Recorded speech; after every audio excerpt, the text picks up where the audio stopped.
triggered protests in parts of the country. We don't like. Give China. Any lands, give China, we don't like. Despite opposition, Chinese money is still being pumped into new developments aimed at making Sri Lanka a financial program. It is a win-win situation. This program to many. That's the promise of jobs and prosperity for all Sri Lankans. But will these developments help drive Sri Lanka's economy and improve the lives of people here? Or is the nation getting trapped in debt it can never repay?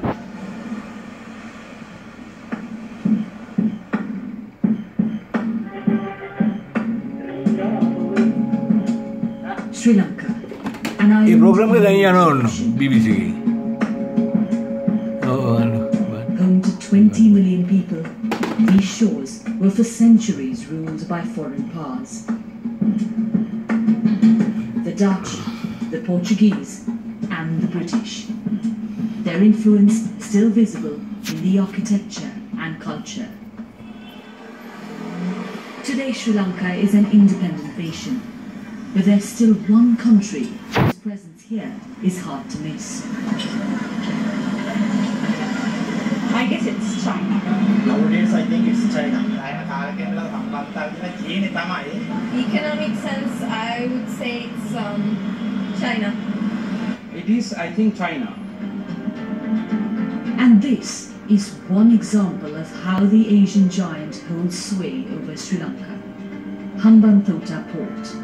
Opened in 2010, it was built by a Chinese company and funded by Chinese loans. Sri Lanka spent more than $1 billion on it. There was just one ship here this morning and it left a little while ago. The next one doesn't arrive until tomorrow. Compare that to the country's other port in Colombo, which sees dozens of ships going in and out each day. So all of this has been built here at Hambantota, but barely anyone's using it. For Sri Lanka, this port has turned out to be a large investment that's bringing few returns. The vision for Hambantota was to help bring more ships to the country, easing the pressure on Colombo and cementing Sri Lanka's importance on the sea lanes between Asia and Europe. Oil shipments from the Middle East travel this route. And energy security is one reason China was so keen to have the port built. Sri Lanka is a key stop for One Belt, One Road, China's ambitious plan to help build the infrastructure that reinvigorates trade routes between the East and the West. But with every hour Hambantota is at a standstill, it's losing money. Car shipments are pretty much the only sign of business right now, and that doesn't bring in enough to repay loans. So instead, the Sri Lankan government is planning to hand over a major stake in the port to a Chinese company. It could be as high as 80%. Every year you have roughly about $90 million a year, and that's only debt servicing. So on that basis, it is affordable for an activity that doesn't bring any economic return. So that's one of the reasons that were compelling us to look at options. You can keep the place closed and pay out. Why should you do that? Why should the Colombo port be subsidizing the loss of Hambantota? Then the next option is look at people who would like to come and take a stake. That's how it happened. Part of the reason Hambantota has struggled is because it's isolated. There's no industrial hub nearby. And so, to bring more business to the port, Sri Lanka is also allowing China to build one around the harbour.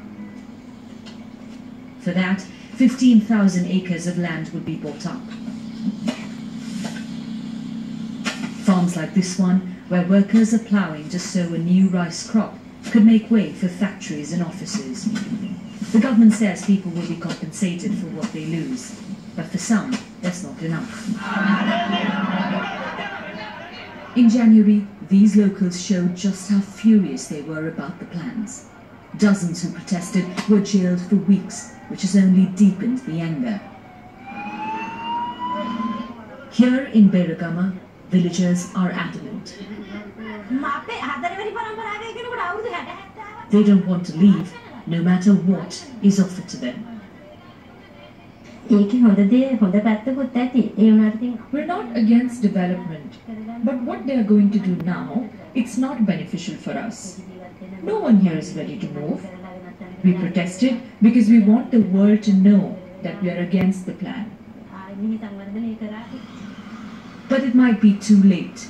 The government already has a loose agreement with China about the project, and more deals were negotiated at this month's One Belt One Road Summit in Beijing. 斯里兰卡总理维克拉玛辛哈 Sri Lanka already owes China about $8 billion.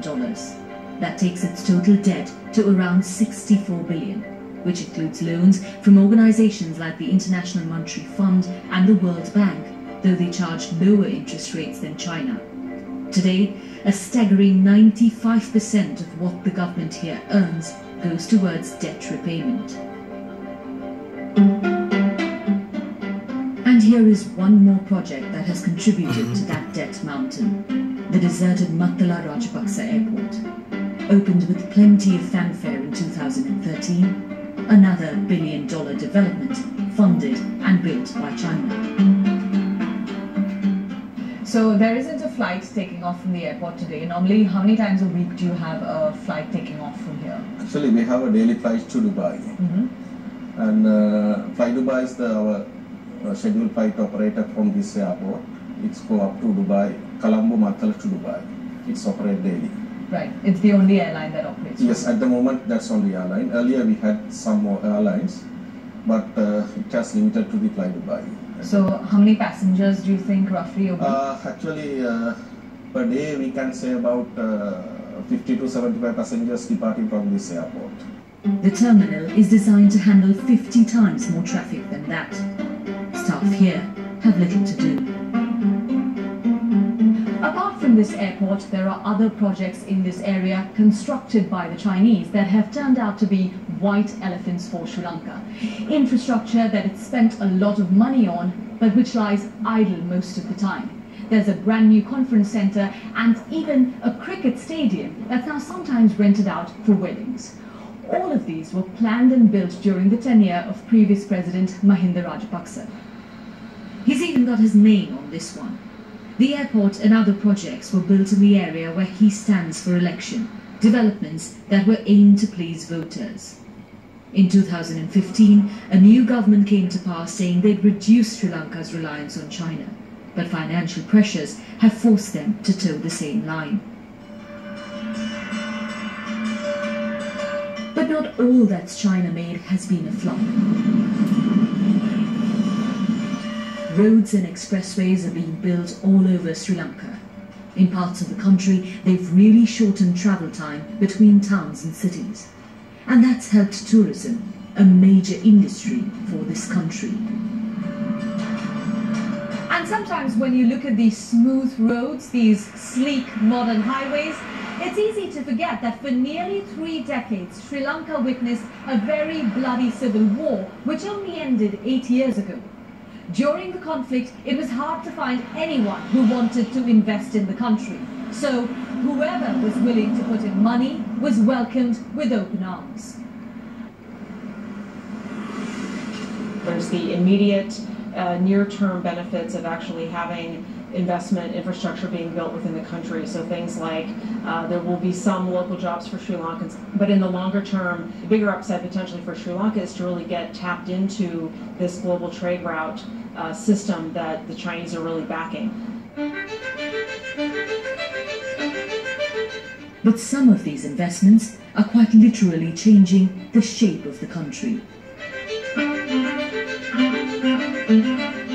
This is Colombo's historic Gold-Face Promenade, a favourite spot to walk, run or just pass time. Where once all you could see were the waves and horizon, now a piece of land is being slowly reclaimed from the ocean.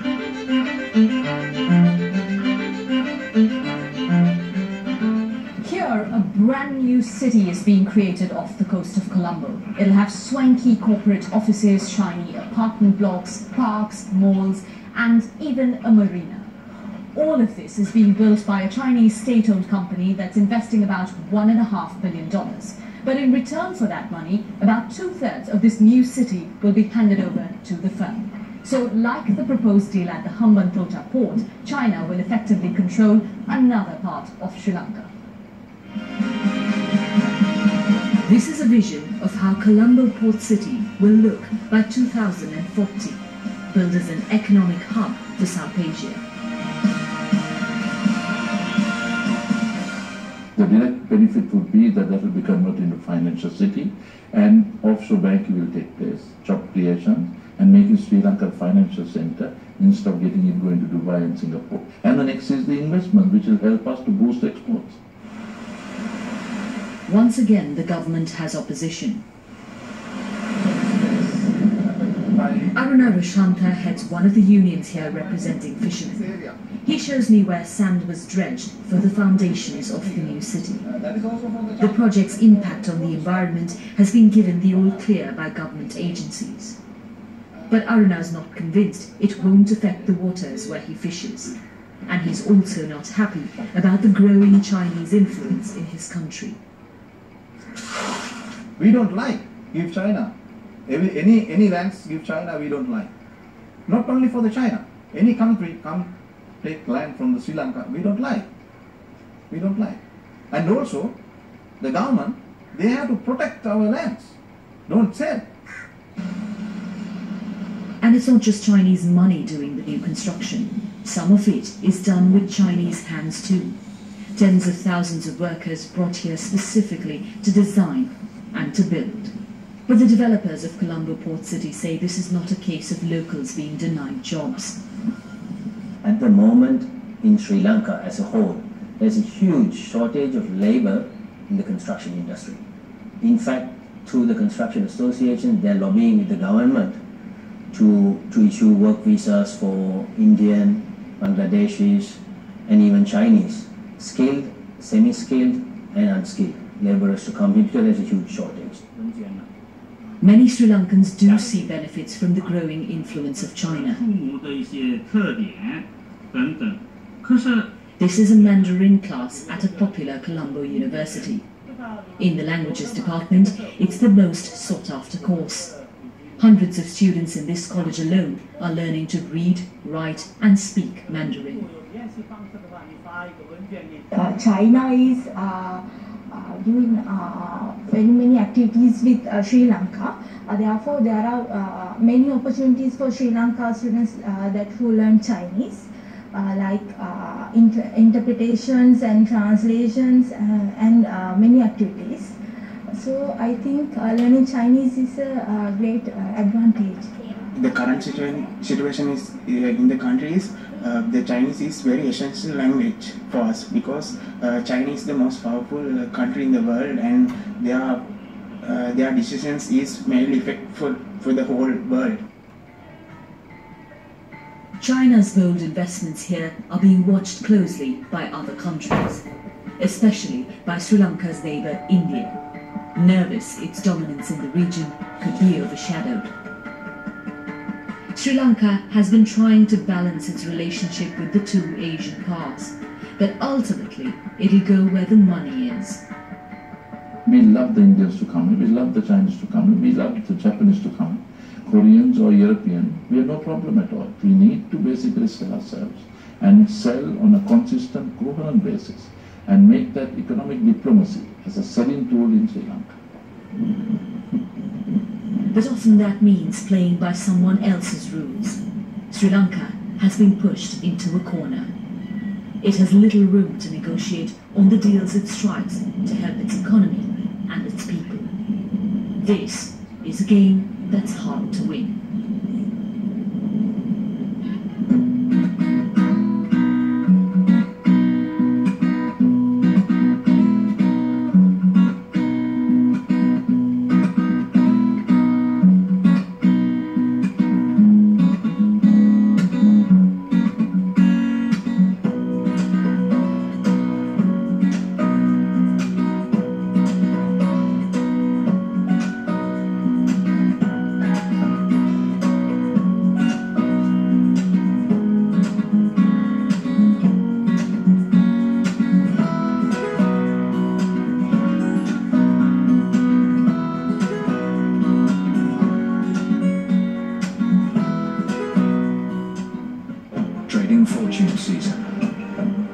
BBC World News.